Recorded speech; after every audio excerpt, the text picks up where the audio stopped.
औज़ुबिल्लाहिमिनश्शैतानिर्रजीम बिस्मिल्लाहिर्रहमानिर्रहीम। अस्सलामु अलैकुम वरहमतुल्लाहि वबरकातुहू।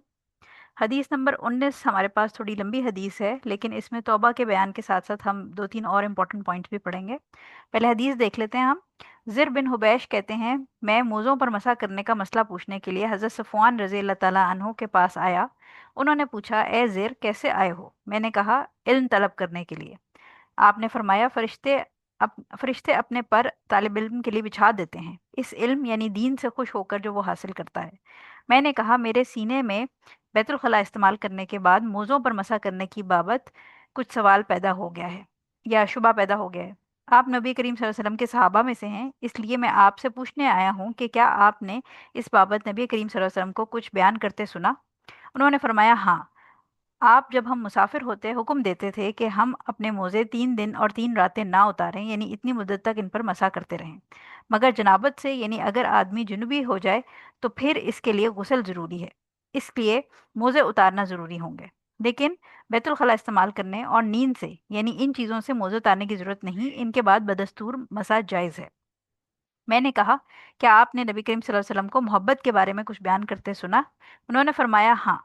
हम एक सफ़र में रसूल सल्लल्लाहु अलैहि वसल्लम के साथ थे। हम एक वक्त आपके पास थे कि एक बदू ने आपको नहायत ऊंची आवाज़ से पुकारा, या मोहम्मद सल्लल्लाहु अलैहि वसल्लम।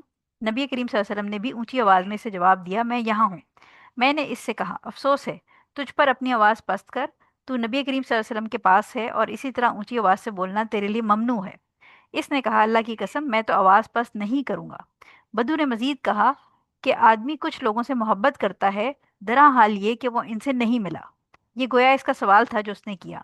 नबी करीम सल्लल्लाहु अलैहि वसल्लम ने जवाब में इरशाद फरमाया, आदमी क़यामत के रोज़ इन लोगों के साथ होगा जिनसे उसको मोहब्बत होगी।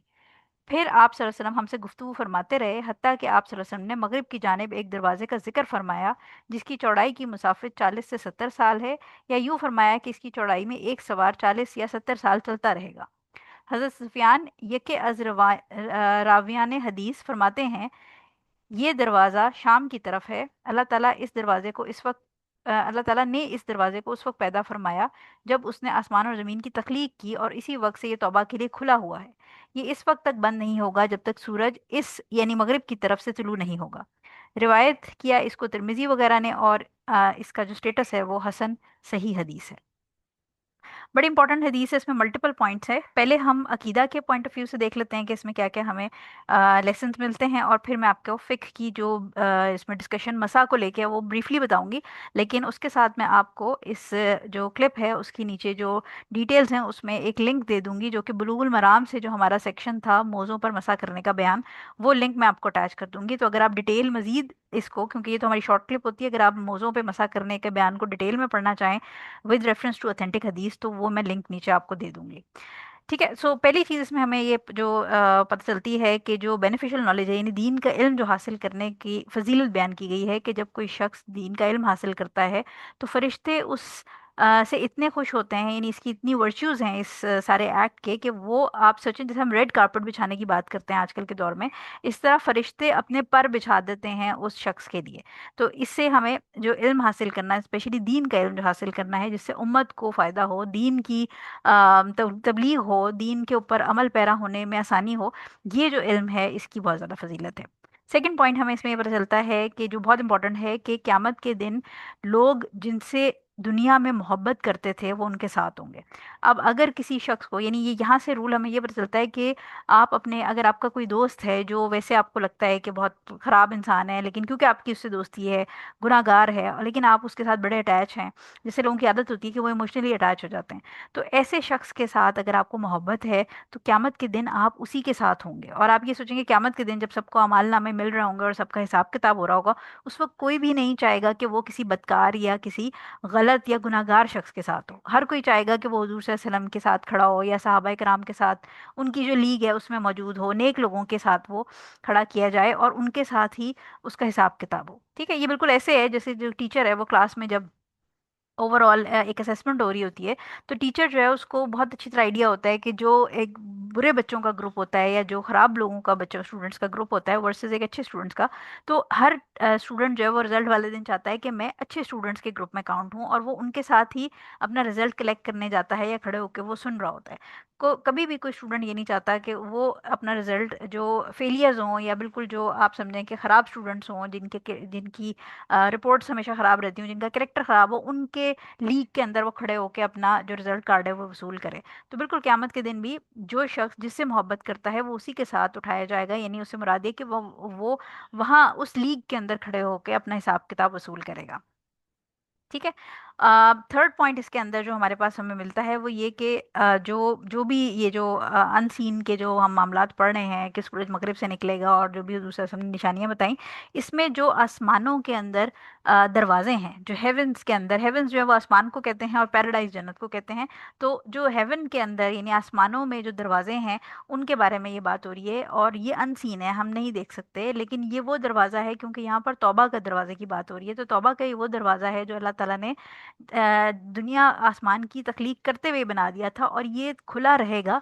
इसका साइज़ भी हुजूर सल्लल्लाहु अलैहि वसल्लम ने बता दिया कि या तो वो ऐसा है जैसे मुसाफिर कोई अगर ट्रैवलर उसके अंदर क्रॉस करने की उसको कोशिश करे, या उसकी चौड़ाई जो है वो एक कोने से दूसरे कोने तक तकरीबन 40 से 70, जैसे अगर आप पीछे दोबारा मैं पीछे मैंने स्क्रॉल किया है कि 40 to 70 ईयर्स जो है वो राइडर उसके अंदर उसको लगेगा, उसको चौड़ाई फ्रॉम एक कोने से दूसरे कोने की जो चौड़ाई है वो बताई गई। सो ये दरवाज़ा जो है ये क़यामत तक खुला रहेगा, यानी जब तक खुला रहेगा तौबा के लिए, जब तक सूरज मगरिब से नहीं निकलेगा। ठीक है, ये हमें इसमें बेसिकली जो अनसीन है उसके ऊपर ये बात है, और इस पे हमारा बिलीव है कि जैसे हमें हुजूर सल्लल्लाहु अलैहि वसल्लम ने बताया ये चीज़ें ऐसी हैं।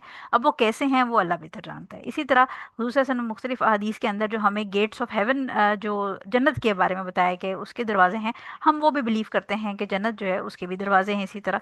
तो ये सारी चीज़ें अल्लाह ताला हमें जन्नत के दरवाजे और ये जो तौबा का दरवाज़ा है उसको बंद होने से पहले तौबा कबूल हमारी जो तौफीक है वो तौबा करने की हमें अता फरमाए, और जन्नत के दरवाजे भी हमें देखना और उनसे गुजरने की तो जो अपॉर्चुनिटी है वो हमें अल्लाह ताला दे। आमीन सुम आमीन। अच्छा, इसमें फ़िक्र का एक जो पॉइंट है वो मसा है सॉक्स के ऊपर, यानी खुफ़ैन जो है वो लेदर सॉक्स या लेदर शूज़ होते थे जो पहने जाते थे, और इससे हमें ये पता चलता है कि वज़ू के लिए जो ट्रैवलर है वो उसके लिए 3 दिन 3 रातों की परमिसिबिलिटी है कि वो उनके ऊपर 3 days and 3 nights तक मसा कर सकता है, और जो रेजिडेंट है यानी जो मैं और आप जैसे अपने घर में बैठे हुए हैं, तो हम 1 दिन 1 रात तक मसा कर सकते हैं, पाँव धोने की ज़रूरत नहीं है।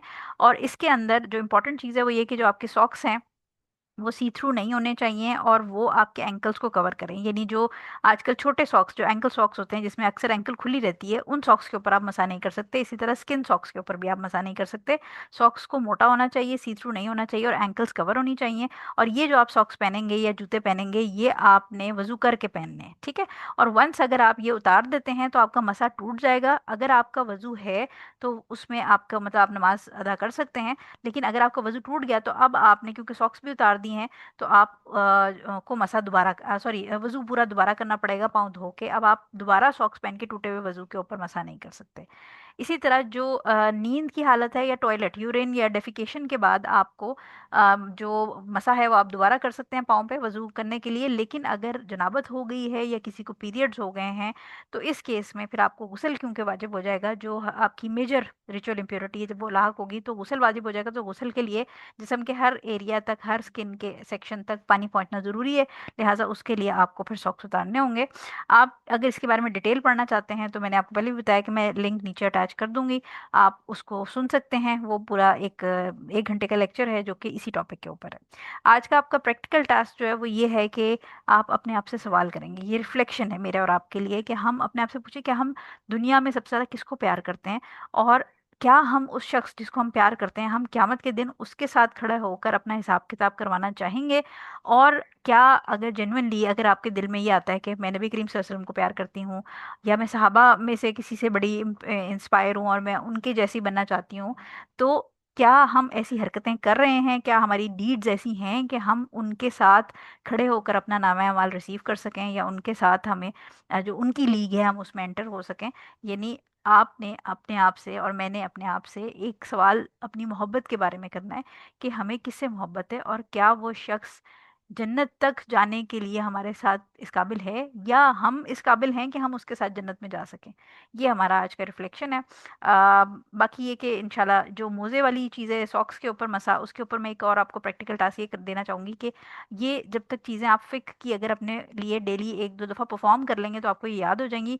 तो आप आज, अभी तो आजकल गर्मियाँ हैं, लेकिन जब ठंड आती है तो फिर आप ये वाला काम कर सकते हैं कि आप जो रेजिडेंट है वो एक दिन एक रात के लिए, यानी जैसे अगर आपने फजर के टाइम वजू करके सॉक्स पहन लिए सर्दी में, तो आप जोहर असर मगरिब इशा की नमाज तक आराम से उसको वाइप ऑफ कर लें, बजाय इसके कि मोजे उतार के आप पाँव धोएं।